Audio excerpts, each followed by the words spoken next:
Guys, we are touring the industrial injection shop. Yeah.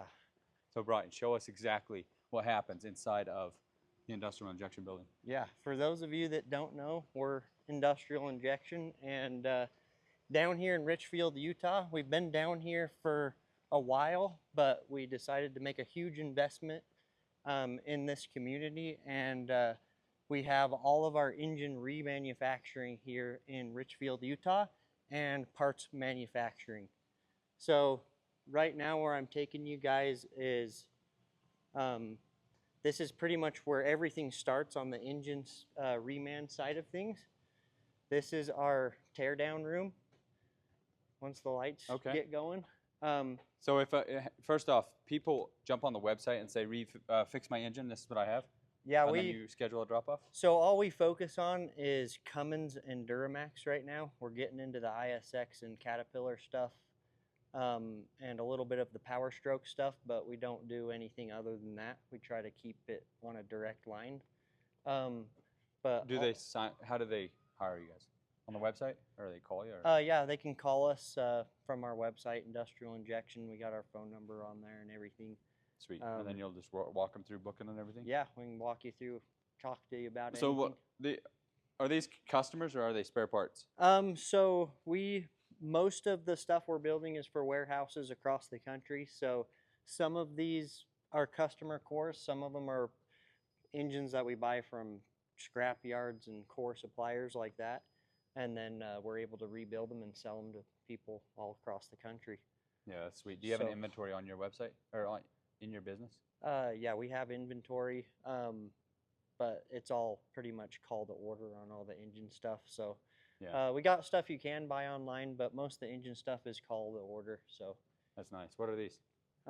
These are all wash cabinets. So this is where all the engines come in here. We tear them down, blow all the parts apart, and then we wash all the parts in these wash cabinets. It's pretty clean in here. That's nice. Yeah, we try it. I mean, it's dirty. Don't get me wrong, but this is called the dirty room for a reason, because this is where all the dirt and grime hopefully will stay. Yeah. And then it moves on to the next step, which is this abrasive room. We're able to take, these are heads that are all washed, and then. So this is technically grease clean, but not rust clean? Yeah, it's grease cleaned, and then it'll eventually be put in these glass beaters and look like these ones over here. So those are ones that have been done being glass beaded, and so they can look like a new product at the end of the day. That's pretty sweet. Yeah, we got a lot of different machines in here for different things, like a magnafluxing machine and stuff like that, but lots of stuff. And then after it's all cleaned, then it comes out to the machine shop, and this is where all the machine work is done. We have a crank area for all the crankshafts, heads for the cylinder heads, and then down here we have a block area for all the blocks. Have these already been painted after they were bead blasted? No, they haven't been painted yet. Some of them just look pretty good, but they will not be painted till after they're assembled. So this is not bead blasted? We do not bead blast the blocks, just to keep the abrasives out of them. I gotcha. To make sure that you don't get anything inside. Yeah. That makes sense. But these ones are all done, ready to be put up on the shelf for the builders. Do you build them here? Yeah. Will you get to that later? Yeah. Oh. And then this is our Honer? block area. We got hones right here. That's how you'll hone out the size? Yeah, this is a Hamilton filled block for a race motor we're doing right now for one of our employees. There's a LML Duramax in this machine. So like your 2010? What is it? LML? 2011. Yeah, 2011 to 2017 or so, Duramax.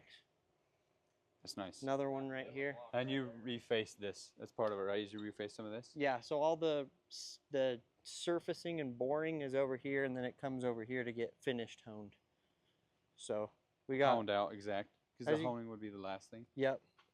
So here is where they get mounted up. They're surfaced and then bored to whatever size we can take them to. And this thing, once you upload the model, it knows the exact angle? Yep. So it'll surface and then turn and surface? Yep. That's pretty And neat. yeah, got a lot of, It's like an end mill, but one bit. yeah, it's pretty much like a milling machine. Just got a few more axes than your regular mill. This is rod area. We rebuild all the rods for all the motors. Is it? Do you know the percentage how much cheaper it is to rebuild it end to end? Yeah, so if Than you to were buy? to buy one, like to buy a new engine from Cummins, I think you're like 20 grand. And then to buy one from us, you're probably, for a stock motor, you're anywhere from 8 to 12 grand. Somewhere So in it's that quite a range. bit cheaper. Yeah. Like half. Yeah, Okay. Okay. yep. And if it's not like major ruined, have you ever? I know I might sound crazy, but have you ever fixed a gouge that was, or do you have to go as Yeah, big as the gouge? so we is? can, if as long as we can bore it to a size that we're comfortable with, like if you bore it too big, we'll start getting into like the walls Thin being walls? too thin. So as long as the gouge isn't too deep, we can fix it. Or if it's too deep, we can put a sleeve in it and fix it as well. As long as it doesn't get too thin. Yeah, the only time we can't fix them is if they have bad cracks in them, or if there's a rod that shot Came out out the the side side. of it or something like that. Yeah. I mean, there is ways of fixing that, but it's just too expensive and it's not even worth our time to do it. So this is a paint booth for the engines when they're done. This is just all The paint doesn't float a lot. yeah, we got this big huge tube, so when we turn the machine on in there, it sucks all the paint fumes up and out. So it's always pulling fresh air from out here. Yeah. The paint is always pulling. Yeah, I see. So it sucks all that paint Every into the filters. 10 minutes, and then all the air is replaced. Yep. So these ones are these are what we call a unassembled. Yeah. So okay. these are just ready to be built with all the parts that they're needed to build it. So we actually sell what's called a builder box for the people that like to DIY their own engine, and they'll just get all the parts they need and they can build it themselves. Or we also build, which is what I'll show you next, is our build room. Where you build. Build. You put all this together. It's assembly. Yep, we'll assemble them. We've got a couple of complete ones done in here that we'll show you. Yeah. I love the lighting already. Yeah, we work a lot with the mines, so this is going in a mine truck up in the mines up there. Coal mine and or this, what? yeah, coal mining. This is another one for Bruce Wilson. He's a big YouTuber. We do a lot of stuff with him, but this one's for him that he wanted to get done, a 12 valve motor. Where does he put that in? What is he? It's just one of his 12 second-gen Dodge Ram. Yeah. Ah. So like a 2001 3. All the Cummins are coming out of Dodge Ram trucks, and then the Duramaxes are coming out of all the Chevy and GMC trucks. Nice. And then And we then- do some power, like the engine side of things, we stick to our couple engines, but company-wide turbos, fuel-wise and stuff like that, we do everything. So it's a lot bigger of a thing. And we have locations up in Salt Lake City and stuff like that. Yeah. Yep. That's nice. This is all your final inventory. This is a sim tester, so they'll sim the motor and make sure that it's doing it what it needs to do before we send it out. Kind of run it and twist it with the electric motor. Oh, and, I got you. So it's it'll cycle. You could turn it slow or fast. yep. Yeah, back here we build all of our high performance race pumps. Like, it's not that big of a thing, but we just do that back here. Just all the pumps that are in our race trucks out here and stuff like that. And then the rest of the fuel stuff is built up in our fuel shop up in Salt Lake City.